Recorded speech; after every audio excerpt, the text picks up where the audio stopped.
Good morning friends, నేను మీ గోపి పొదిలి. ఇవాళ పాలిటీకి సంబంధించిన బిట్ బ్యాంక్ చూద్దాం. ఫస్ట్ క్వశ్చన్ అందులో భాగంగా, విద్యా హక్కు జీవించే హక్కులో అంతర్భాగం మరియు అదేవిధంగా 14 ఏళ్ల పిల్లలు ఉచిత విద్య పొందడం వారి ప్రాథమిక హక్కు అని సుప్రీంకోర్టు ఏ కేసులో తీర్పు ఇచ్చింది? ఇక్కడ మనం కనుక గమనిస్తే 2 అంశాలు ఉన్నాయి. ఒకటి ఏంటి అంటే విద్యా హక్కు అనేది జీవించే హక్కులో అంతర్భాగం, అదేవిధంగా ఫస్ట్ వచ్చేసి విద్యా హక్కు అనేది జీవించే హక్కులో అంతర్భాగం. అదేవిధంగా రెండోది ఏమంటున్నాడు అంటే 14 ఏండ్లలోపు పిల్లలు, ఎవరు 14 ఏండ్లలోపు పిల్లలు ఉచిత విద్య పొందడం వారి ప్రాథమిక హక్కు అని చెప్పేసి ఏ కేసులో సుప్రీంకోర్టు తీర్పు ఇవ్వడం జరిగింది అంటున్నాడు. ఆన్సర్ ఏంటి అంటే Unnikrishnan versus state of Andhra Pradesh.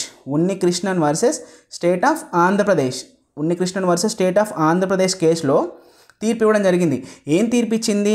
విద్యా హక్కు అనేది జీవించే హక్కులో అంతర్భాగం, అదేవిధంగా 14 ఏళ్ల పిల్లలకు ఉచిత విద్య పొందడం అనేది వారి ప్రాథమిక హక్కు. ఒకటేమో జీవించే హక్కు, ఇంకొకటేమో ప్రాథమిక హక్కు. ఇక్కడ జీవించే హక్కు అంటే ఏంటి? ఆర్టికల్ 21. ఆర్టికల్ 21 ఏం చెప్తుంది అంటే జీవించే హక్కు గురించి చెప్తుంది. ఇది అన్నమాట. So option 3 is correct. Next second question చూద్దాం. ఉచిత నిర్బంధ ప్రాథమిక విద్యా హక్కు గురించి రాజ్యాంగంలోని ఏ ఆర్టికల్ పేర్కొంటుంది? అంటే విద్యా హక్కు చట్టం కనుక మనం చూసుకుంటే కనుక విద్యా హక్కు చట్టం ఏ సంవత్సరంలో చేశారు? విద్యా హక్కు చట్టం కనుక చూసుకుంటే 2009వ సంవత్సరంలో చేయడం జరిగింది. ఎప్పుడు చేశారు? 2009లో చేశారు. అయితే ఇక్కడ క్వశ్చన్ ఏం అడిగాడు? ఉచిత నిర్బంధ ప్రాథమిక విద్యా హక్కు గురించి రాజ్యాంగంలోని ఏ ఆర్టికల్లో పేర్కొన్నారు అంటున్నాడు. ఆప్షన్ ఆర్టికల్ 21 క్లాజ్ ఏ. యాక్చువల్గా విద్యా హక్కు అనేది ఏంటి? జీవించే హక్కులో అంతర్భాగం అని చెప్పేసి ఇందాక మనం ఫస్ట్ క్వశ్చన్ చూసామేంటి? Unnikrishnan versus state of Andhra Pradesh కేసులో ఏమన్నాడు? ప్రాథమిక విద్యా హక్కు అనేది ఏదైతే ఉందో అది అంతర్భాగం అని చెప్పేసి, జీవించే హక్కులు అంతర్భాగం అని చెప్పాడు. ఆర్టికల్ 21 ఏం చెప్తుంది? జీవించే హక్కు గురించి చెప్తుంది. అదేవిధంగా ఆర్టికల్ 21 ఏ దేని గురించి చెప్తుందంటే ప్రాథమిక విద్యా హక్కు గురించి చెప్తుంది. అంటే ప్రతి ఒక్కరికి కూడా ఉచిత నిర్బంధ విద్యను అందించాలి అనేటువంటి అంశాన్ని తెలియజేస్తుంది. Option 1 is correct.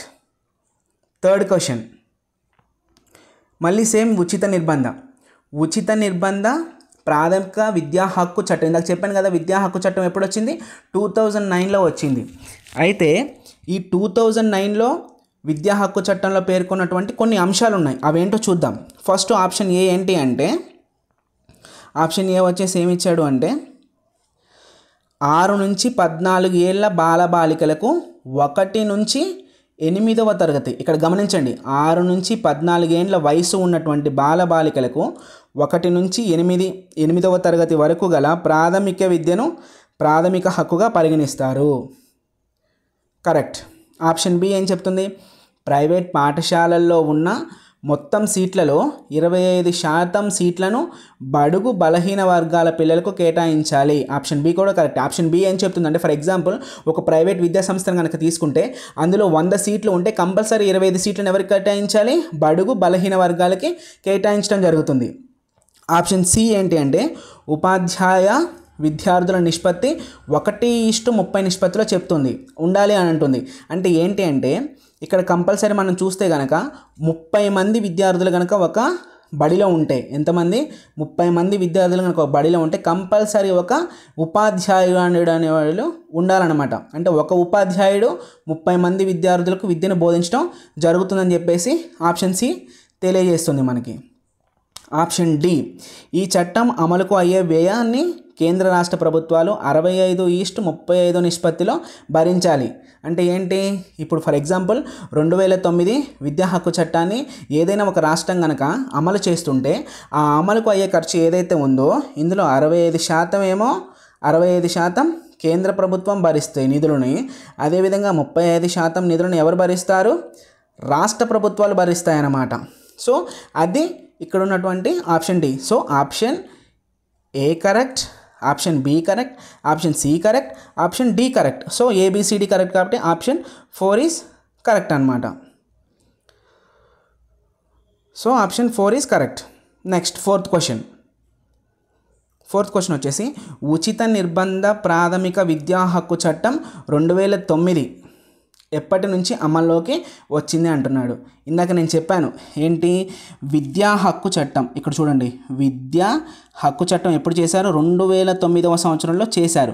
కానీ అమలు అనేది ఎప్పటి నుంచి వచ్చిందంటే 2010 ఏప్రిల్ 1 నుంచి అమల్లోకి రావడం జరిగింది. విద్యా హక్కు చట్టం 2009లో ఏర్పాటు చేశారు, కానీ అమలు చేసింది మాత్రానికి 2010 ఏప్రిల్ 1. అందరూ ఏమనుకుంటారంటే 2009 ఏప్రిల్ 1 అనుకుంటారు, కానీ కాదు, 2010 ఏప్రిల్ 1. గుర్తుపెట్టుకోండి, ఇది ఆల్రెడీ గ్రూప్ 3 ఎగ్జామ్లో రావడం జరిగింది. రీసెంట్గా జరిగినటువంటి 2024 నవంబర్లో జరిగినటువంటి గ్రూప్ 3 ఎగ్జామ్లో ఈ క్వశ్చన్ రావడం జరిగింది. డైరెక్ట్గా ఇట్లాగే దిగింది. నెక్స్ట్ 5th క్వశ్చన్, ఇది కొంచెం ఇంపార్టెంట్ ఫ్రెండ్స్, చూడండి ఒకసారి. ఈ కింది పేర్కొన్న అంశాల్లో సరైన జవాబును గుర్తించండి అంటున్నాడు. ఆప్షన్ ఏ ఏంటి, అంతర్గత భద్రతా నిర్వహణ చట్టం మీసా అంటున్నాడు. మీసా అంటే ఏంటి అంటే maintenance of internal security act అనమాట. ఫస్ట్ ఏంటి, MISA. మీసా అంటే maintenance of internal security act, అంతర్గత భద్రతా నిర్వహణ చట్టాన్ని ఏ కాలంలో చేయడం జరిగింది, 1971 అనమాట. Maintenance of internal security act in the year of 1971లో చేయడం జరిగింది. Option A is correct. Next option B ఒకసారి చూద్దాం.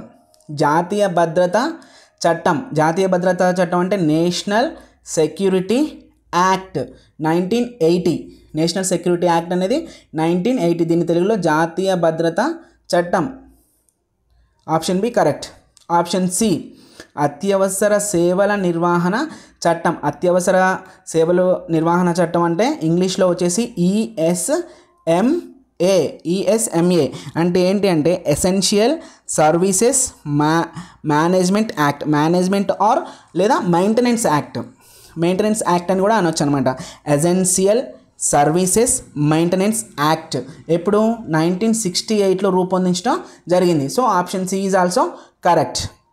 నెక్స్ట్ ఆప్షన్ డి వచ్చేసి ఉగ్రవాద కల్లోలిత కార్యకలాపాల నివారణ చట్టం. ఒకసారి చూడండి, ఉగ్రవాద కల్లోలిత కార్యకలాపాల నివారణ చట్టం. దీన్నే మనం ఏమంటామంటే TADA, టాడా అని అంటాం, టాడాగా పేర్కొంటాం అనమాట. TADA ఫుల్ ఫామ్ వచ్చేసి ఏంటి, టెర్రరిస్ట్. టీ అంటే ఏంటి, టెర్రరిస్ట్ అండ్ డిస్రెస్పెక్టివ్ అంటే డిస్రప్టివ్. డి అంటే డిస్రప్టివ్, ఏ అంటే యాక్ట్ అనమాట, లేదా activities. Terrorist and disruptive activities in the year of 1985లో రూపొందించడం జరిగింది. యాక్చువల్గా ఈ టాడా చట్టం అనేది ఎవరి కాలంలో రూపొందించారు, ఇక్కడ కనుక మళ్ళీ ఒకసారి గమనిస్తే option D is also correct, 1985లో రూపొందించారు. ఇప్పుడు మనం ఇంకొకటి ఏంటి అంటే పాయింట్, ఒకసారి కనుక చూసుకుంటే ఏబీసీ చట్టాలను ఇందిరాగాంధీ కాలంలో నిర్మించారు, అంటే ఇందిరాగాంధీ కాలంలో రూపొందించడం జరిగింది. కానీ ఈ టాడా చట్టం ఏదైతే ఉందో రాజీవ్ గాంధీ కాలంలో రూపొందించడం జరిగిందనమాట. ఇది ఈ చట్టానికి తేడా. మీసా చట్టం కానీ, లేకపోతే నేషనల్ సెక్యూరిటీ యాక్ట్ కానీ, లేకపోతే ఎసెన్షియల్ సెక్యూరిటీ మేనేజ్మెంట్ యాక్ట్, ఈ 3 చట్టాలు కూడా ఎవరి కాలంలో రూపొందించారు, ఇందిరాగాంధీ కాలంలో రూపొందించారు. అదే కనుక టాడా కనుక చూసుకుంటే Tada act terrorist and disruptive activities అనే దాన్ని ఎప్పుడు చేశారు, 1985లో చేయడం జరిగింది. ఎవరి కాలంలో చేశారు అంటే రాజీవ్ గాంధీ గారి కాలంలో చేయడం జరిగింది. ఇది ఫ్రెండ్స్ టుడే మనం పాలిటీ మీద చేసినటువంటి కొన్ని బిట్స్. ఈ 5 బిట్స్ కూడా చాలా అంటే చాలా ఇంపార్టెంట్. ఇందులో మనం పూర్తిగా చెప్పాలి అంటే ఒక విద్యా హక్కు చట్టం చూడడం జరిగింది. అదేవిధంగా కొన్ని యాక్ట్స్కి సంబంధించిన అంశాలు కూడా చూడడం జరిగింది. మళ్ళీ ఒకసారి చూడండి, అర్థమయ్యే విధంగా ఉంటాయి. Thank you friends, thank you. Subscribe చేయండి, లైక్ చేయండి. Thank you so much.